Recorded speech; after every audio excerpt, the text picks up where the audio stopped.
We have with us a very esteemed panel. In the first session, we talked about the intermediaries who are there in the financial markets.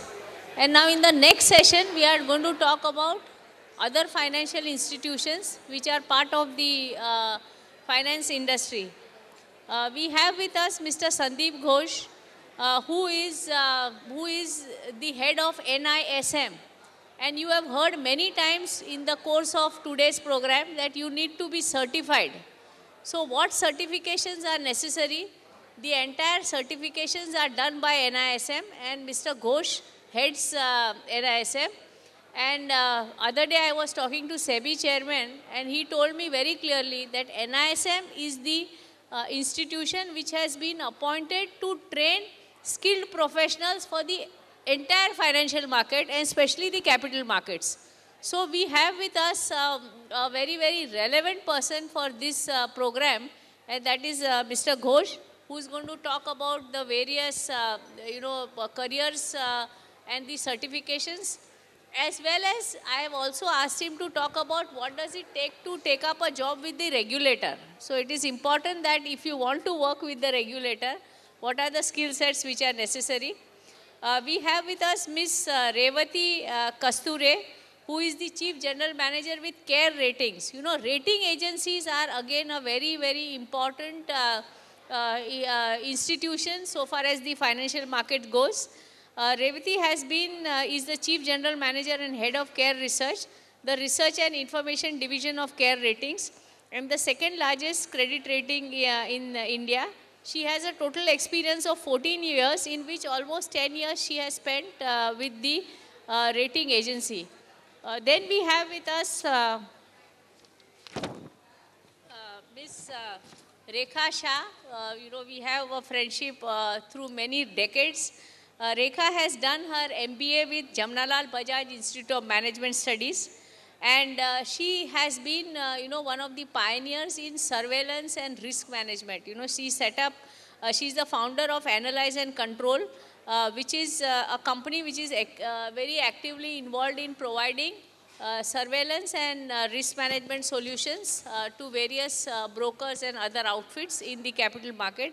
And last but not the least, we have with us Miss Rupa Nitsure, who is a PhD and Chief Economist with the Bank of Baroda. So she is from the banking industry, and she is going to talk to us about the capital market portion. We are not going to talk about banking as, getting deposits and giving loans, but we are going to talk about what is the role of finance and capital markets in the banking industry.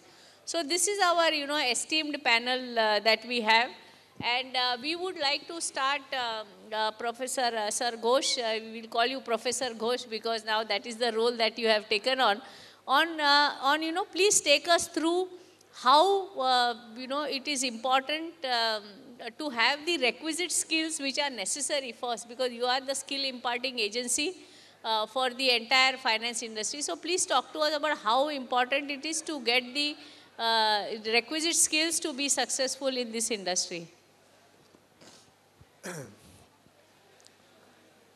Well, friends, I would request you to settle down.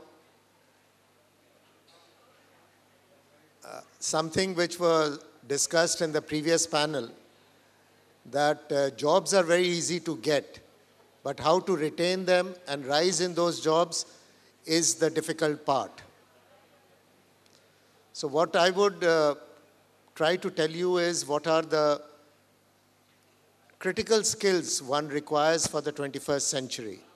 These skills were already very important, but now they have become much more critical. Everybody who is aspiring for a job desires to join the best job wherever it is possible.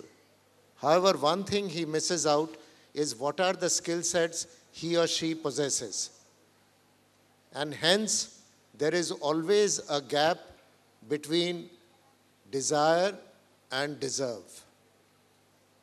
So you have to bridge that gap between desire and deserve by working on skills. Now, there is one skill which is known as life skill. The previous panel told you about the life skill. You have to be flexible. That is to say that you can adapt and work in any environment which is there. Second is you have to have the right attitude. You should be able to be amicable and friendly. You should have social skills. So you have to do some introspection to find out, do you have these life skills? Then there are some literary skills. For example, can you read and read comfortably? Navneet was saying that the best way to grow is to read more, meet more. I would say that people who read are people who lead. Do you read? A very average reader reads close to 45 to 50 books in a year. These books can be anything: fiction, non-fiction, academically oriented, self-help books, whatever you read. But a very, very average reader reads 45 to 50 books in a year. So please look at your reading skills. Do you read? This is one of the skills, because if you don't read, you will not be able to write. Writing comes out of reading. The first skill which you will lose is writing if you don't read. Sometimes when I work with the technology group of people, I tell them that you work so much on technology, please don't lose the habit of reading. At least when you are traveling to your workplace and back, pick up a book and read. Because if you are constantly engaged in technology, one skill which may go is the reading skill and the writing skill. Then there is a skill today which we call as media literacy. Media literacy need not mean the media which way we understand, but media literacy is e-book, internet, Facebook. Facebook doesn't mean to put your house. That is what today's Facebook is, that we put our drawing room for public display. I am being slightly sensitive by saying drawing room. People are actually putting their bedroom for public display. That is not Facebook. And we have to understand that. Then do you have critical skills like creative thinking? Do you have the basic skills of communication? Please look at these things seriously, and while you are engaged in your academic curriculum, please work on communication skills. Reading, writing, speaking, listening are basic skills which is required for any workplace. I have been in this job for last 40 years, and believe me, whichever department I have worked, and which are quite a few, when we were wanting to have people, we will say, give me a person who can read, write, speak, and listen. I don't want anything else. All the qualifications which you garner over the period of years are gate passes to organizations. But your survival in organization will depend, do you have these skills? I would also like to say one more thing before Dina Bahan goes to the other panelist, is just get out for, it is a competitive world, but we are not living in Darwinian time. It is not the survival of the fittest anymore. We are living in a collaborative world. If you cannot collaborate, if you are always competitive, life is not going to be good. And you're going to be working for 50 years, as the previous panelist was saying, whether you like it or not. Either join a government job where you get a pension, and that also now the new pension scheme, you subscribe for it. It is no more the old pension scheme where you get pension as per whatever your salaries were.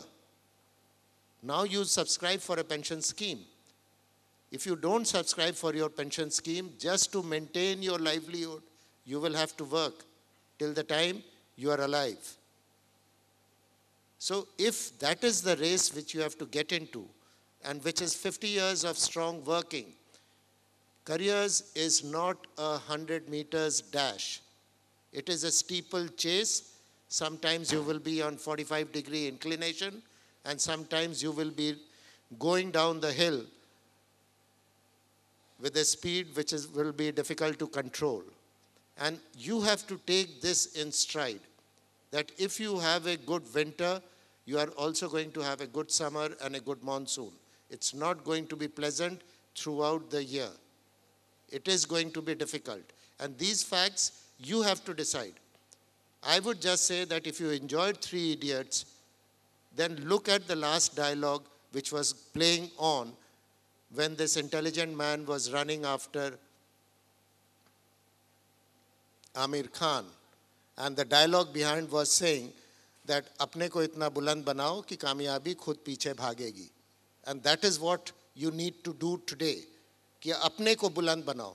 हर आदमी देख रहा है दूसरा आदमी क्या कर रहा है और खुद क्या कर रहा है उसे कोई मतलब नहीं है. Do we sit with ourselves? Do we reflect? Do we review? Do we look at goals? And don't shift the goals. Shift your strategy. Most of the time, the easiest thing is to do, if I wanted to do 20 things and mid-year I find I've done nothing, I then take a decision, okay, not 20, let us do 10 things. And then closer to the end of the year, if I am not 10, chalo 5 to karna hai. Don't move the goals, move the strategies, move your efforts. If you get into the habit of moving goals, life would become difficult. I'll come back again, but life skills are very important. Look at yourself. If not anything else, when you are going back in the train today, just sit with that paper and pen and write down 5 good strengths which you have. I'm sure if I pick up any one of you and just ask you to tell me 5 strengths, you will find it difficult to answer that question. Thank you, sir. Mr. Ghosh is having a very, very enlightened career. He has been assisting so many Reserve Bank governors before he, took on this assignment of this. Of course, in the course of the discussion, we will be asking him what are the type of, skill set development that NISM is doing, because today it is now the nodal agency for development for the entire financial market. I would like to go on to Revati. Revati, we would, if you could just describe your career, and through that we would try to understand what is it takes to be successful in a rating agency. What are the kind of skill sets and what are the challenges and career path that you see which you saw for yourself and which even these young people can look at.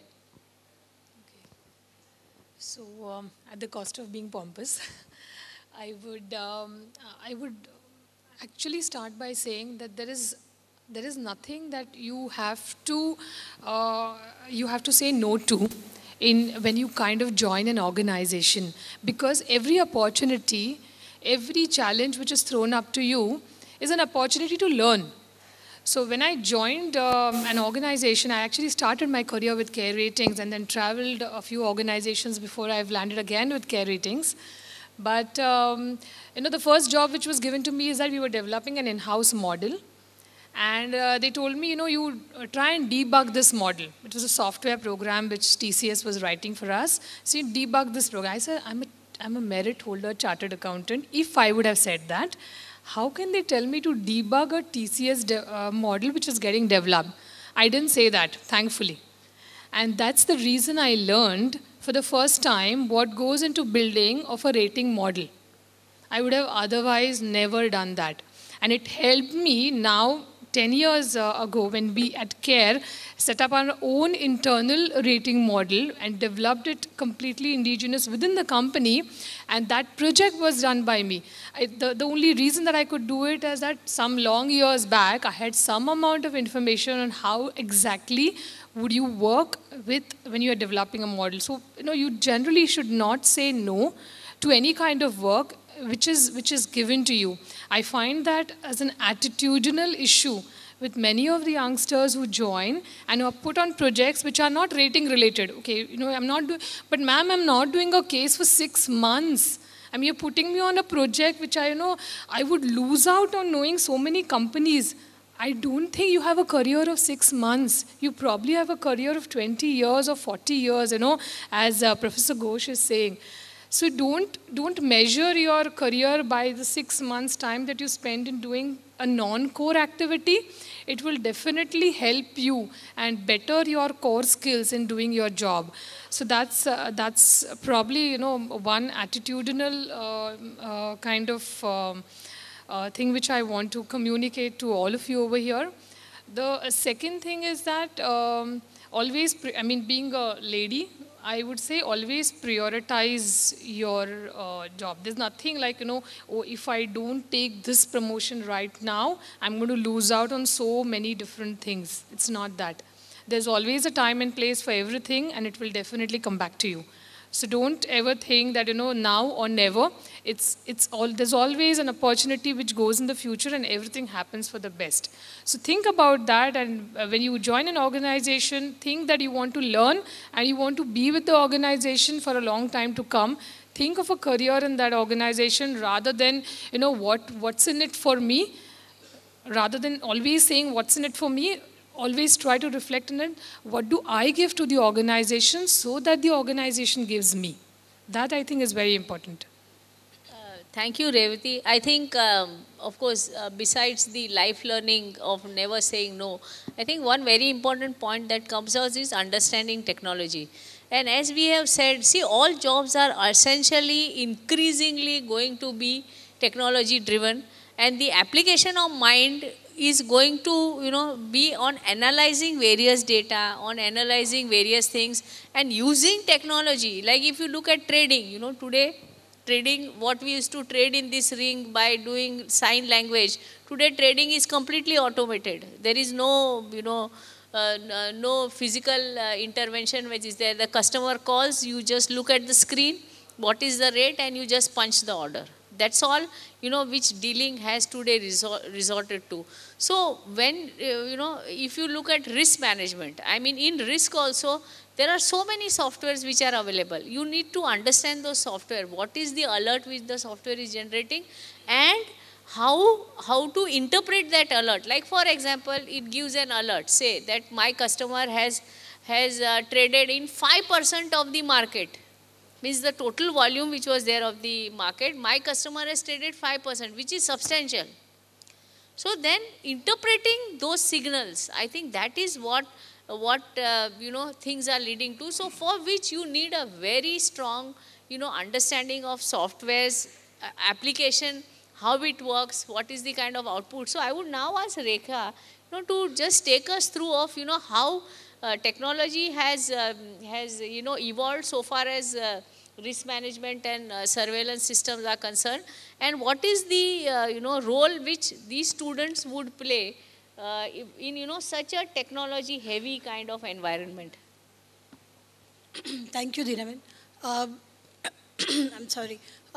One of the, I think, landmark things about capital markets have been the way technology has been used in the capital markets over a period of last 2 decades.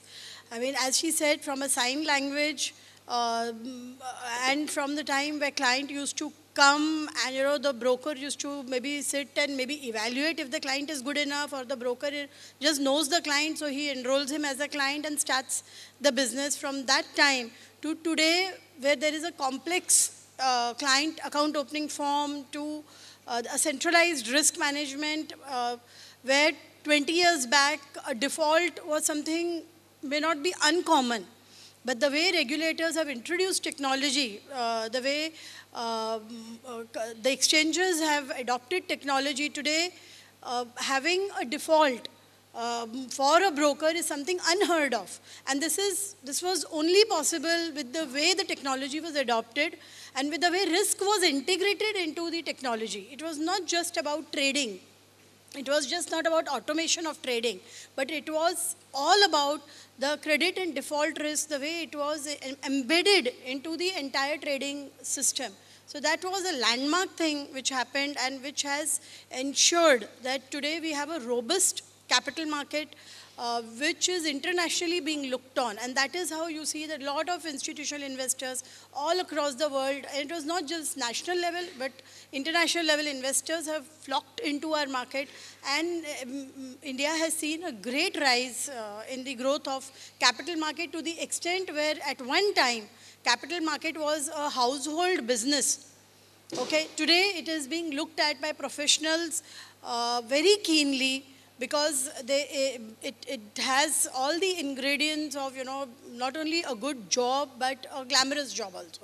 So that is what I would say, that risk management and technology and trading automation played a very significant role in this market. Actually, I would like to give you some perspective how markets have grown. See, in the pre-Harshad Mehta days, average daily turnover of Bombay Stock Exchange was 200 crores. In Harshad Mehta days, when lot of activity happened, we had a turnover of 600 crores. And today we have average daily turnover of 3 lakh plus crores. Okay? So you can imagine how much it has grown in just a matter of 20 years. In 1995, I think on 17th of January, BSE went online, and in 1994 November, NSE went online. So, from 1994 to 2014, about 22 years, today we are in 2015, we have, moved so much. And this is all because of technology. So one very important thing is technology has made, reach all across the country because of the VSAT network, because of internet. Anybody in India sitting anywhere can trade. And the beauty of this is that you are in Jhumri Talaya. The banking service may be very poor. Your mobile, you keep on doing hello, hello. The signals are not good. But when it comes to stock exchange trading, the trader sitting in Mumbai and trader sitting in Jhumri Talaya get same 200 or millisecond or whatever second response. So, that is the beauty which technology. And other thing which she has said, integrating technology and risk with trading. Earlier, when a customer would give order, we would not sit and check in the ledger, does he have money? But today, because of technology, every time an order comes into the system, it is checked. Is there money in the client's account? If yes, then only the order goes forward. And because of that, we have introduced the Trade Guarantee Fund, which is in 1996. From 1996 till 2015, there has not been a single default in the stock markets. Okay? There has the pain, which happens at 9:30 and payout which happens at 11:15 has never ever been delayed. See, there have been floods in Mumbai city, there have been bomb blasts in Mumbai city, there have been power failures in Mumbai city, but never ever has pain been delayed. So this is integration of technology. So technology is a very important tool when it comes to the financial market, and understanding technology, how it works, I think that is a very, very important milestone. And what Rekha has rightly said, that even in risk and surveillance, which is a very, very important career, you look at careers, there is front office, there is middle office, and there is back office. So front office is what Aditya was talking about in the earlier session, which is, frontline jobs, interacting with customers. And the middle office is where she comes from, which is risk risk and surveillance. And then there is back office. Now, I think I'll go to Rupa. Rupa is in the banking sector. And normally when we talk of banking sector, all freshers, they get jobs only one, which is mobilization of deposits. Some private bank will give you a higher salary. You will get an SMS at 1:30 at night saying that your target is short by so many lakh rupees. this is the kind of, performance which is expected is from you. But besides this, and of course, loans and advances, books which these have, besides that, there are a lot of career, capital market related career opportunities which are there. So I would ask, request Rupa to talk about these career opportunities within the banking sector. Hello. Yeah, thank you. Having spoken so much about technology and risk management, I would again get back to what Professor Ghosh was saying about the whole requirement of having a research think tank within an organization, whether it's a bank or a corporation or stock market. And you see, for a banking entity, like their because to do their business, they need funds. One source of funds is, of course, deposits, but they also do a lot of borrowings from capital markets. So capital raising is very important part of it. And secondly, these are all listed companies. So a lot of, institutional as well as retail people, retail investors have stakes in that. So as a part of market discipline, these entities are expected to have an ongoing dialogue with investors. Now, though my specialization is in economics and I'm supposed to be, giving ex-ante forecasts on key macro parameters like interest rates or liquidity or inflation or policy signals. Other thing is that I also oversee investor relations. Because all banks, as I said, most of the important banks, they are the listed entities. And when you have raised money from the capital markets, as a part of market discipline, it is your duty to have an ongoing dialogue with the investors. They will have a lot of queries. Most of the institutional investors, they have their quant models. So they require, your definite views and projections on important parameters, your views on banking sector outlook, overall macroeconomic outlook. An important thing which I would like to highlight here is that in the long run, what really helps is intellectual honesty and your commitment to research and studying. Because I always say that my job in a bank is like my OPD, outpatient department, where I get lot of, exciting problem-solving assignments. But then, that also keeps telling me about the pathology of the economy, of the banking industry, because I'm continuously scanning macroeconomic environment, regulatory environments. I'm doing impact analysis. Banks also have very large treasury operations. So from there also we have a lot of exposure to capital markets. So daily we have to take stock of the liquidity positions, how we are going to deploy it, because not always, you have a good business cycle where you can do a lot of lending and earn good returns. You also have to manage treasury efficiently so that, you combine your interest income with fee-based income, non-interest income, trading gains, exchange-traded profits.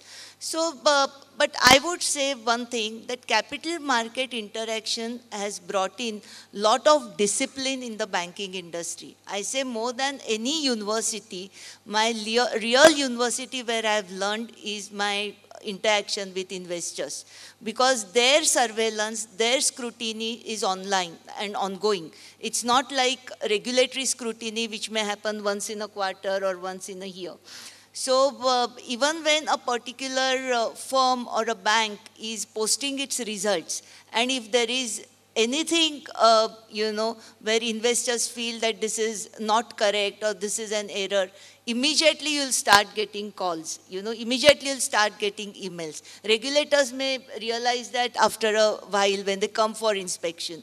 So I think market discipline is very important, and any interaction with capital market participants, it keeps you on your toes. But then to cope up with that, you have to invest a lot of energy in reading, researching, and also learning a lot of mathematical statistics, because mathematical statistics, econometrics are very important tools which any economist needs to take care of the forecasting assignments. Thank you. So I think, what Rupa is trying to say is that the banking business, which is, lending and borrowing, is something that we all understand what banking is all about. There is a lot more that goes into the entire banking industry, and more so since banks have now started getting listed, and that is really throwing up, keeping them on the toes and throwing up a lot of challenges so far as, the people who are employed in this industry. So, of course, it may not be that you will directly, once, banking system, how it is structured, there are recruitment happens, they take on probationary officers, and that is the route people go, and then they may be assigned any job. Something about banking very unique is you keep getting different assignments, you get transferred very frequently, and by the time you land up as an economist job, it will be a really a long way off. So I think a faster way, if we look at the banking conclave, they have been asking lot of freedom in recruiting people. So I'm sure that if you train yourself, like research analyst, or you get yourself experienced and trained in a particular area, then it would be, I would say, relatively maybe direct entry would be possible. But of course, otherwise, you really need to upgrade your skills sufficiently for the bank management to identify you and to, put you in that section. So that is the, kind of career opportunities that are there in banking other than the traditional banking. Sir, I would come to you. I would, want you to throw light on what are the kind of programs which are offered by NISM, and what are the skill sets, that you certify and train the people, because you have got a whole variety of, programs which start with middle office, back office, front office, everything you are covering. So could you throw some light on those? See, what has happened, especially in the capital markets, unlike the other areas of finance, which is insurance, banking, pension, and the FMCs. In capital market in the last 20 years, there has been a radical change. And much of this change has been pushed through technology. Now, with this change comes responsibility. If you were doing daily trading of 200 crores and today you are doing in lakhs of crores, then there is a huge responsibility which gets into the market space. And one of the ways in which regulators can look at the market space is to professionalize the markets as much as possible. And I would say that it has been a big task, but these three institutes, which is NISM, the BSc Institute, and the NSC Institutes, created certificates in different areas of the capital market space. And today we have 17 mandated certificates, without which you cannot operate in the securities markets. And there are many aspirational certificates, which helps you in learning more about these mandated certificates. And these mandated certificates, if you look at them, they can be clubbed into 5 major sectors. One set of certificates makes you competent to work in the risk and compliance area. Another set of certificates helps you to work in sales and distribution.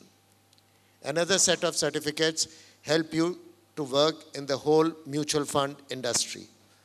Another set of certificates help you to work in the currency derivatives, equity derivatives. And like this, there are these groups of certificates. So when you look at these certificates, please look at which area you would like to work in. Although I am not a believer of this particular thought, I personally feel in a career of 4 decades, in the first 10 years, you are a Parshuram. You have to work in whichever area you are assigned work. And your only job is to rise to the level of excellence in that area which is assigned to you. If you can do that, believe me, graduating into the next 10 years, which is the phase of Ram or the leadership phase, becomes much easier. Because you are competent, You know each and every area of work. You have not shied away from anything. You have dirtied your nails, you have soiled your shoes, and you have worked overtime to be the best. Your only performance appraisal is that if work was created in the department, they were looking for you. If you have created that type of profile, you don't have to bother about the annual and quarterly performance review. So if you are a very successful Ram, in the next 10 years, you can graduate into Krishna, who is the leaders of leader, who is a guide, who is a mentor, who is a philosopher, who is a counselor, who is a coach, and who deals with leaders in different places. Leaders have a limitation. Leaders who have followers can add to growth. Leaders who lead leaders can multiply growth. And if you have been a successful Krishna, then you can work the last 10 years as a Buddha who knows everything, who's a statesman, who's a visionary, who can look at tomorrow. And these phases you have to go through. You cannot be a Buddha in the first 10 years, whatever may be the speed of technology. What has not changed in India, that along with the fast changing in technology we have leapfrogged into current times, but in attitudes we still remain to be purely agrarian. If you look at the technology giants who were the creator of the best technology which we use today, many of them were school dropouts. Many of them worked from small remote places and created something which is internet. We use it without any thought. But imagine the power of internet. You use it without any cost and anything. You just put a search and it is there. But internet has a problem. Technology has a problem. And it is segmented. You have data. If you are intelligent enough, you will convert data into information. If you are really wise, you will convert information into knowledge. And if you are wiser, knowledge would become wisdom. The important part is, bulk of us are in that data phase. We are unable to move from data to information, and information to knowledge, and knowledge to wisdom. It is that challenge which you have to overcome in technology. These certificates are important while you are working, while you are doing your MBA, while you are doing your BCom, while you are doing your MCom. This is the best time. They are very easy certificates. You have a workbook. They are all online examinations. You can start taking them at an early age and do it in these groups. So that if you have one group, you know at least somebody who looks at it from that group. Banking did not distinguish what Deenaben was saying. You joined as a probationary officer, and depending on your strengths, you moved from department to department, and you could. We have so many examples. I worked for the Reserve Bank for more than 3 decades. We had example of a deputy governor who had started his career as a part-time typist. He grew up to be chairman of 3 major banks and then deputy governor of the Reserve Bank. So it is not what all you have. It is what all you have is what is going to be important. He was not deterred that he started his career because it is not important where you start. Most of the people today are very busy in finding out what is the starting salary. You have to find out where you will land up when you are at the age of 50. And you will be surprised that even from the best premier management schools, very few of them cross 40 and retain their jobs. Because they were very, very, very eager and very, very inquisitive as to where I will start. It's not where you start. It is where you finish and how long you are going to be in the finishing line. Can you be in the leadership position for 10 to 15 years? Then you are somebody. In 1981, Rangarajan joined as Deputy Governor. And today, in 2013, he moved away from the Prime Minister's Secretariat. So imagine 81 to 2013, he has been in the top when he's just started as a lecturer in a small college. So it's not where you start, it's how long and how much you can be at the top. I started my career as a research scholar in history. And then today when Dinaban calls me professor, maybe I look like one. It was a big challenge. 10 years as head of governor's office working with Rangarajan, Jalan and Reddy. And everybody who would come would address you as Dr. Ghosh, because they would feel if you are sitting in this office, at least you would be a PhD, at least. And then you had to justify that you are Dr. Ghosh. You had to have more information, more knowledge, more wisdom than bulk of the people who would come to meet these top people. And then you have to drive yourself into learning, continuous learning on an ongoing basis. So these certificates are very easily, whether it is an ISM certificate, whether it is BSc Institute certificate, whether it is NSc Institute certificate, you can do it at any point of time. All these, there are two types of traits or skills which we have. One of them is inherited, like the color of the skin. Like sometimes you walk. If somebody observes you from the back, they can say you walk like your mother, you walk like your father. In the males, it is the balding pattern. You inherit it. You may use any hair oil, but you will bald because there is a balding pattern gene. On the day you are born, they can tell you how you will bald. But the whole beauty industry survives today on this inherited traits. There is Fair and Lovely. We keep on using it. But your skin color is dependent not on Fair and Lovely. It is dependent on the melanin which the skin has. And either you have to be Michael Jackson and get that melanin removed, or you have to continue to be like that. But there is a whole area of acquired skills which is in our hand, which we can acquire without any problem. But we don't concentrate on the acquired skills. We keep on fighting that whether hair is looking good, whether skin is looking good. It doesn't work. I would request you to look at the certificates, professionalize yourself, because anybody in the market who deals with you wants to know who you are. They don't want to deal with any and everybody. See, actually, unlike other industries, it is mandatory. Suppose you want to join the front office of a broker, you cannot operate a terminal unless and until you have a NSC, NISM certificate, which allows you to actually operate the terminal. And there is a difference between cash and derivatives. You want to operate a derivatives terminal, you require a derivative certification.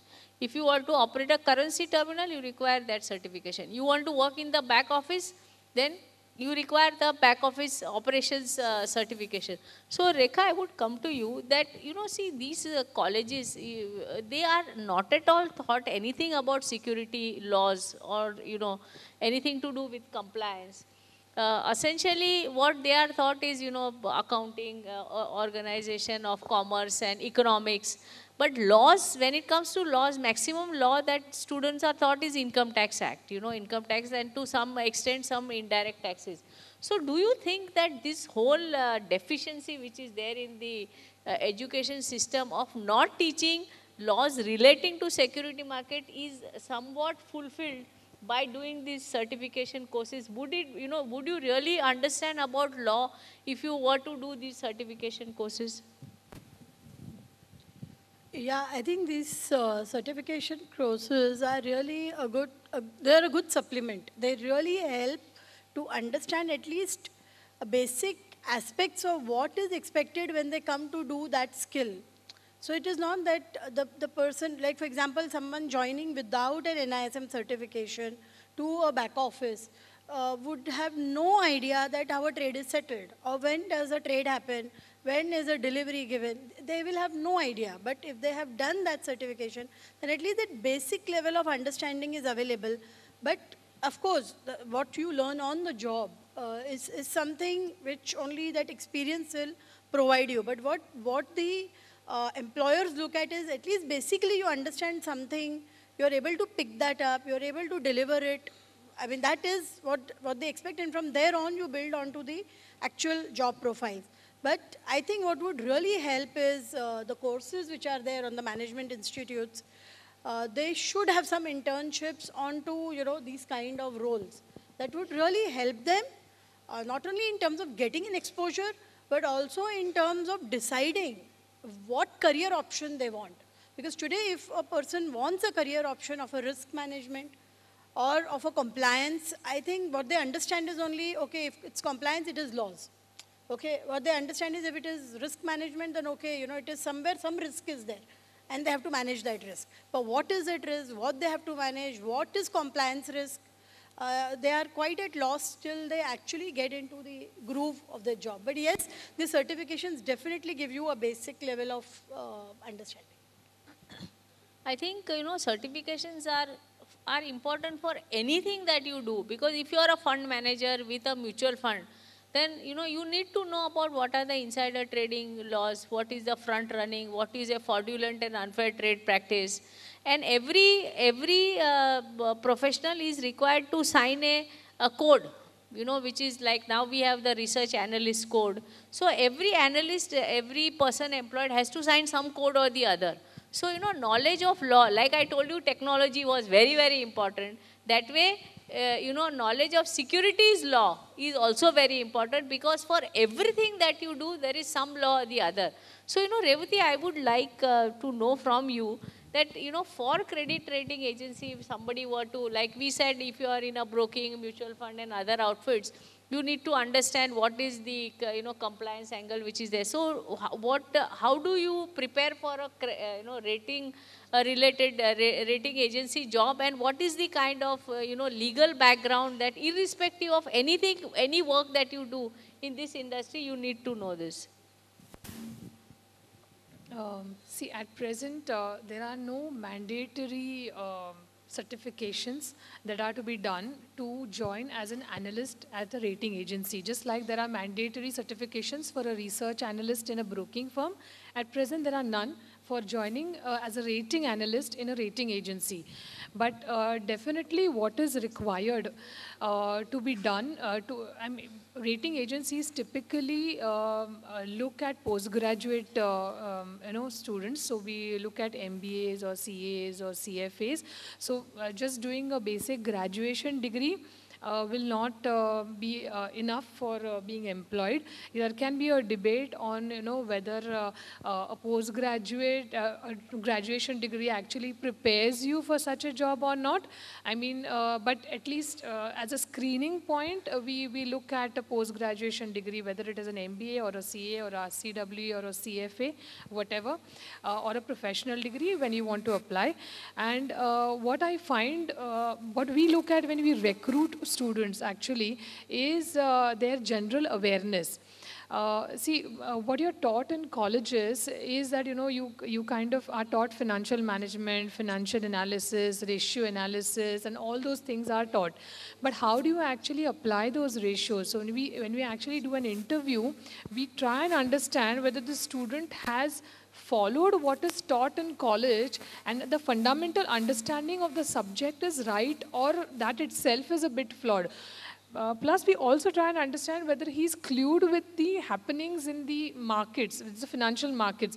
I think Aditya in the earlier session raised a very, very important question: is how many of you really read financial newspapers?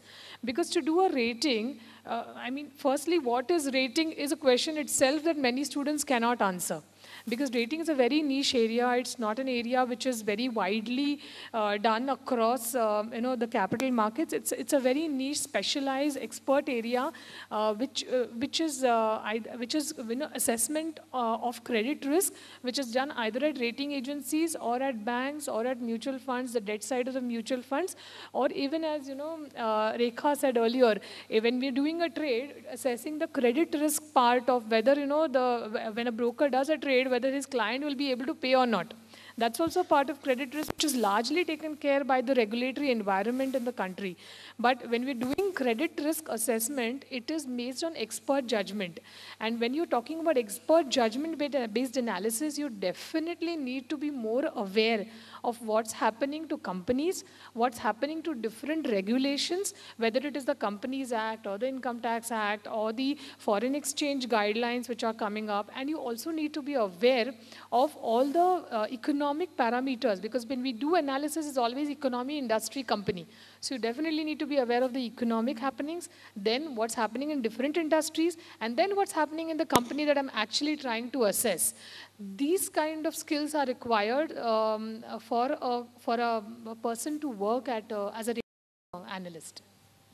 But I think now the new research analyst regulations are going to it is not as of now applicable, but the way SEBI is spreading the net, it will not be, the day will not be very far where anybody wanting to be a research analyst must register, means the company has to register, and all the analysts also need to be registered, and they need to follow certain rules and regulations. I think before I throw the house open, I think Rupa, you could talk to us about how does these new entrants who are there, how do they actually say that I want to be part of the capital market business of, is there any opportunity for them to directly go into those kind of services, and what is the what do they need to do to be there, landing up a job over there? Sure. Actually, what we discussed earlier was very traditional kind of banking roles, but we all know that banking has evolved considerably and has become a very complex function. So, broadly there are two categories. One is of a generalist and one specialist. So if you have to, if you come with any specialized qualifications, say in economics or in risk management, if you have done a lot of, mathematical statistics, or you have graduation or you have done graduation or post-graduation from, say, Indian Statistical Institute, then that opens up, opportunities in the field of risk management. If you have, if you have taken any additional training or done some research or done your own work in, say, forex-related aspects, then you have very good opportunities in treasury. So point is that, but still I would say that, a lot is being said about the ABRARI qualifications. But in my opinion and in my observation, the real training that you get for any particular job is, by working on real problem-solving assignments and gaining work experience. So maybe, at the time of your interview, you can, they ask you for a choice. And if you want to join a specialist cadre, then there is a different level of type of scrutiny, exams and all. But I won't say that that is a sufficient condition. That is just a necessary condition. What really equips you for a particular role is the actual exposure and the actual work experience. Okay. Yeah, thank you. Okay, I think now we have tried to give you, in a snapshot, what are the,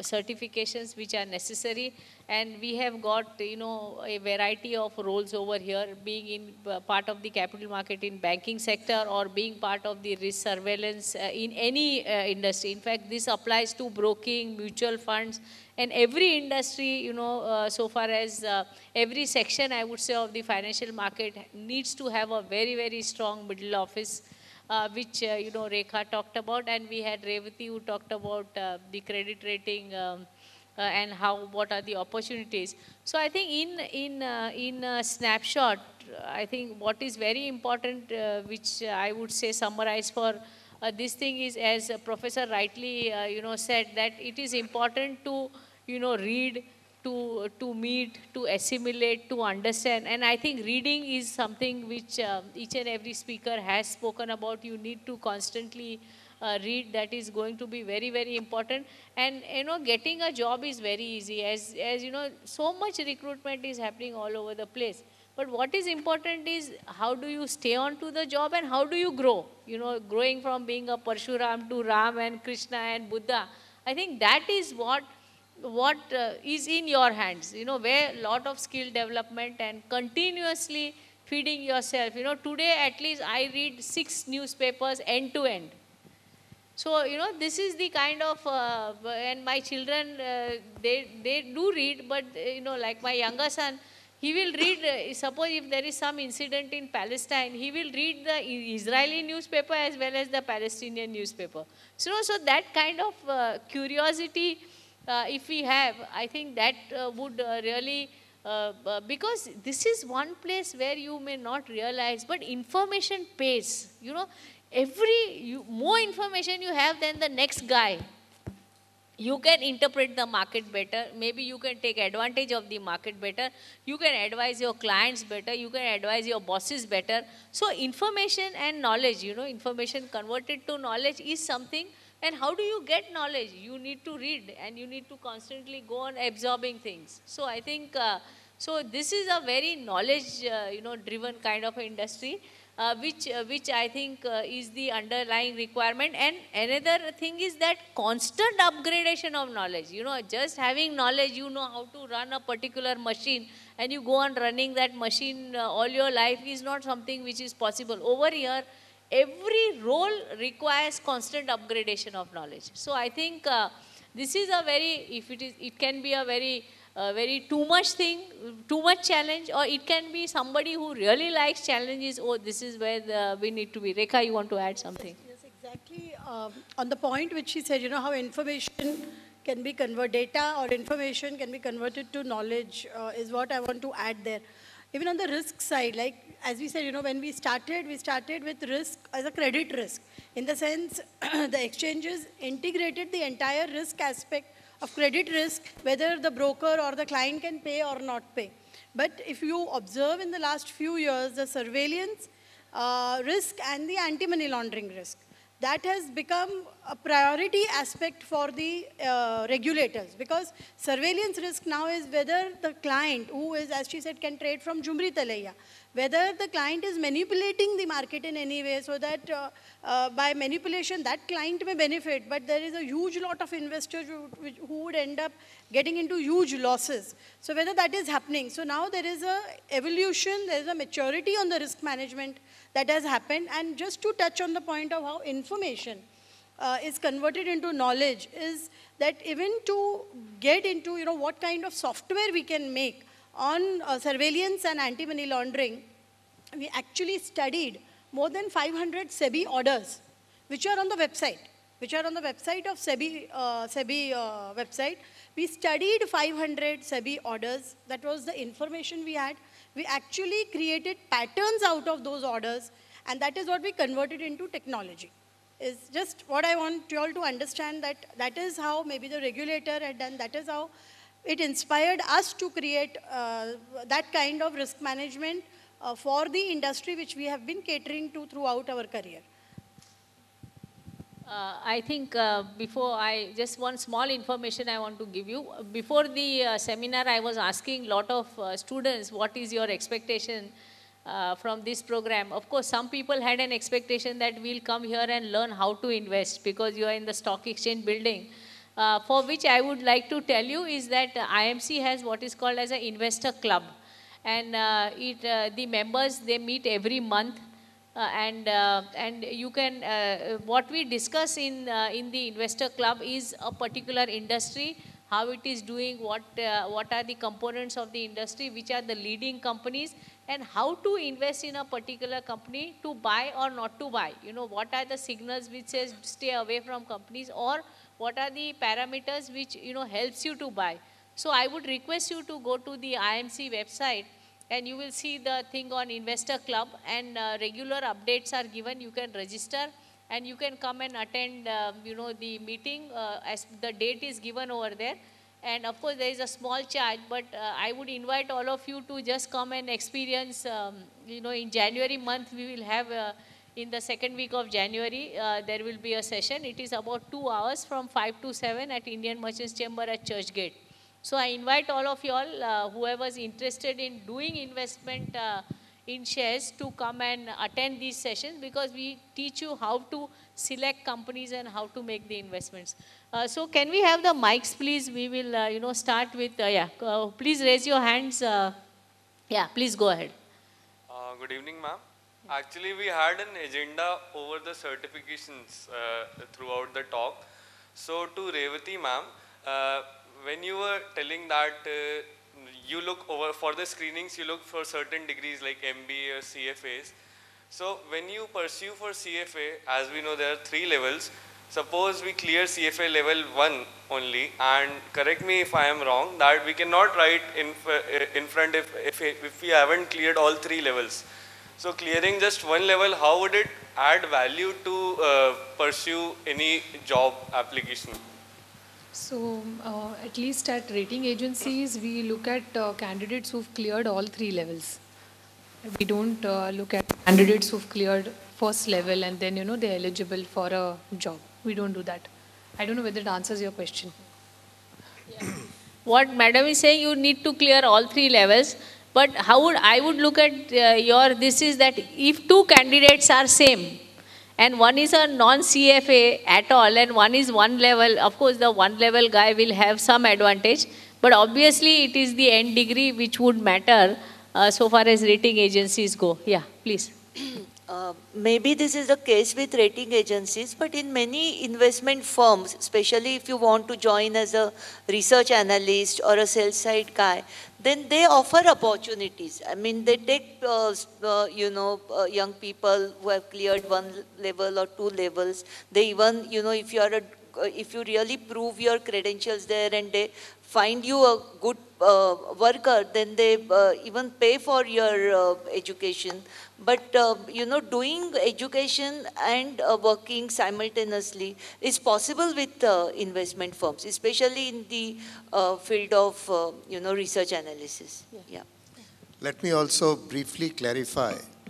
See, there are some professional qualifications like chartered accountancy, CFA, FRM, company secretary, cost accountant. These are recognized professional qualifications. Just for your clarification, most of these qualifications were for practicing people. They were not for the corporate world. Corporate world is finding an easy way because you have in India what is known as academic inflation. Everybody has 10 qualifications, but no knowledge. So we are going through and companies find it easier if they, like for example, in the Reserve Bank, after 20 years, we opened the clerical selection. 1,000 clerical position for all India. 7.5 lakh applicants. Finally, all the 1,000 who have qualified are MBA engineers, and 3 of them are full-fledged doctors. And they'll do clerical job. And they have all got selected in RBI clerical staff. So today we are going through an CFA. Years from today, nobody at the entry level would touch because it was a continuous professional education. People will do it as a mid-career qualification to graduate into a better position. But today you have CFA at the fresher, and hence people would like to take a CFA because he's available at the fresher. My suggestion is that don't get into that line. Today we have 17 lakh CA who are in that line, who have done part 1 or some part or intermediate and are in that line. And continuously join whatever job you get and continue to do this. Whenever you get your professional qualification, try to move up. Don't wait for completing your CFA to make an entry-level position. The gentleman was asking in the previous panel that I have worked 7 years in information technology, and I now have gathered that I have knowledge about finance, and I would like to move there because I have worked in the BFSI sector. Lateral movement happens every day in developed countries, but they don't expect a rise because at some point of time, they feel that this is my passion and I like doing work in this area. Joining laterally is very easy if you are ready at that point of time to take a lesser salary than what you were getting. If you throw, what is the problem in India is that I want a change at 7 years with IT background, and I want you to take this 7 years as experience and give me that job at this salary. That is not possible.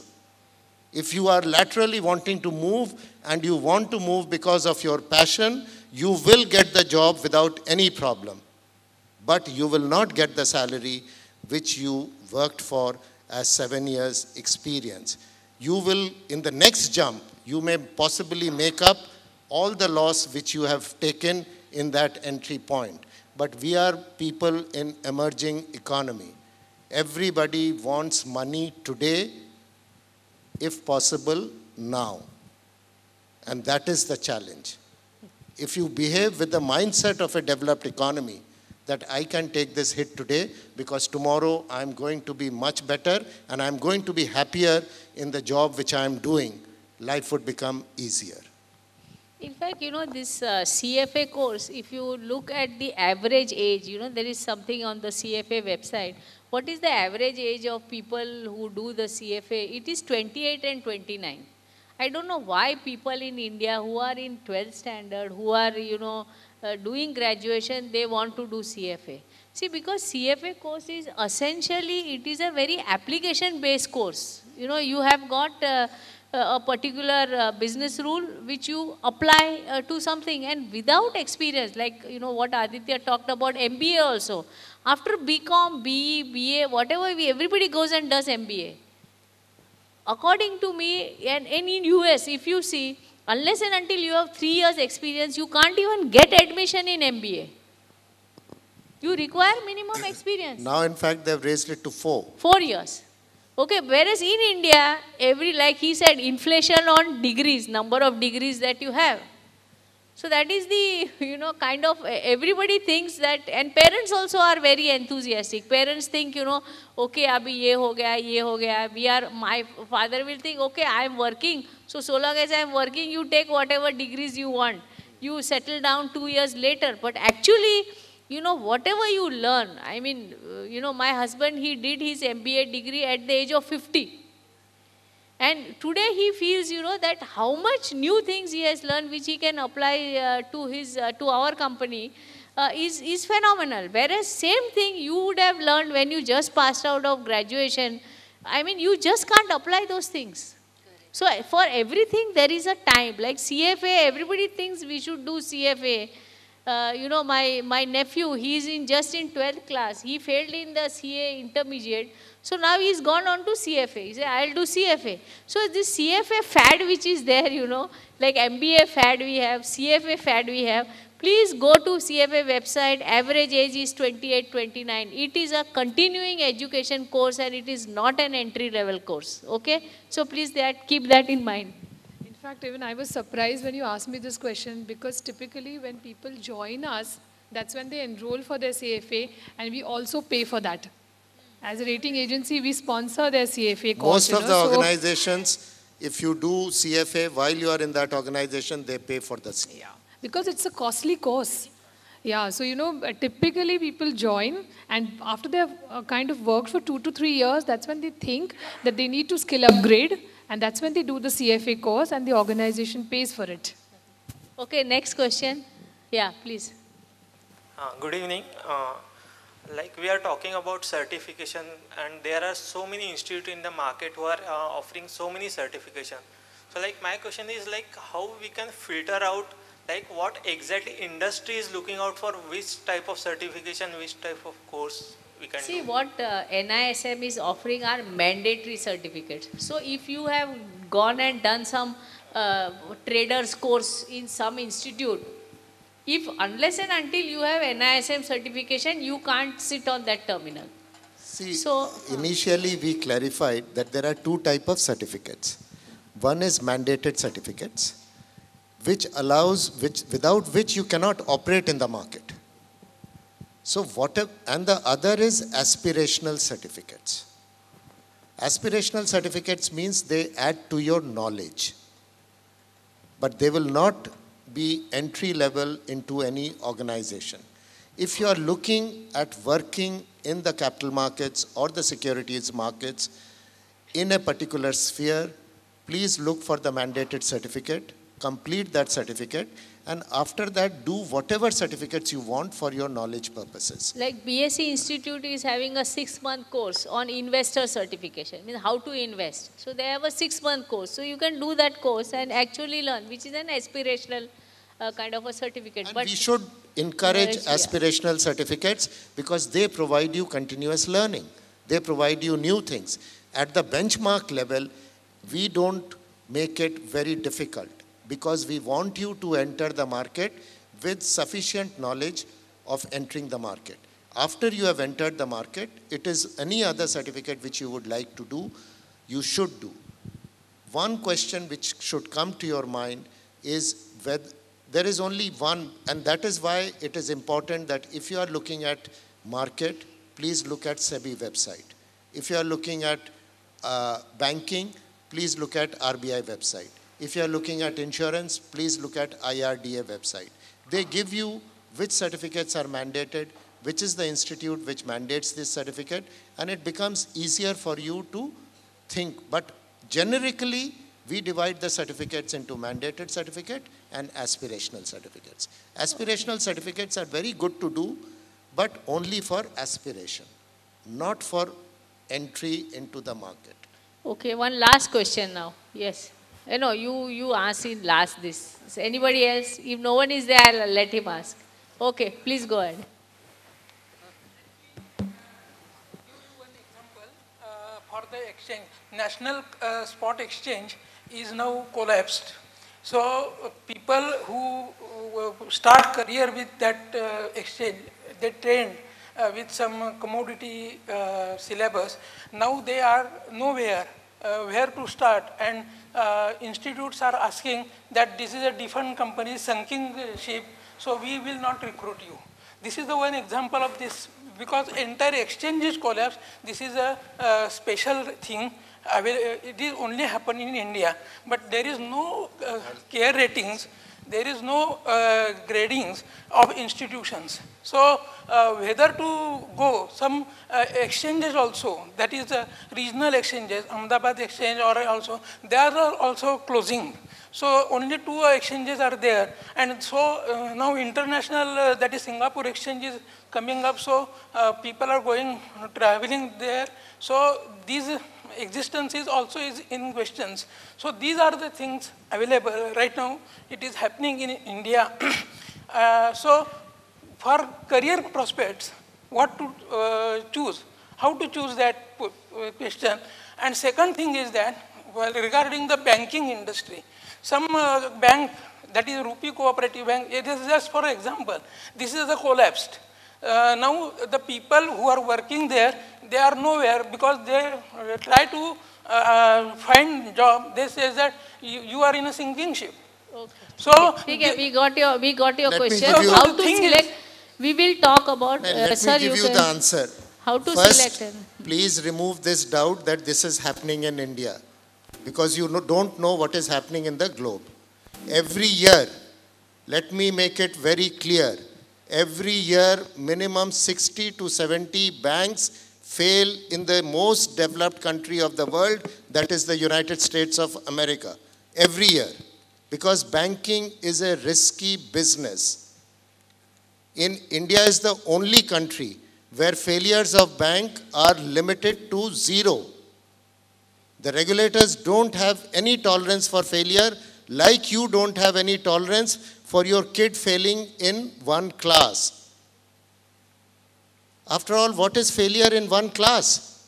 He has to study all through his life. But we become, India as a country is very sensitive to failure. So please don't talk about global. There are banks which come under Rupee Cooperative Bank is a cooperative bank. It came under some trouble and an administrator was appointed. You have to be constantly, I told you that career is not fair weather throughout your life. You have to work towards it.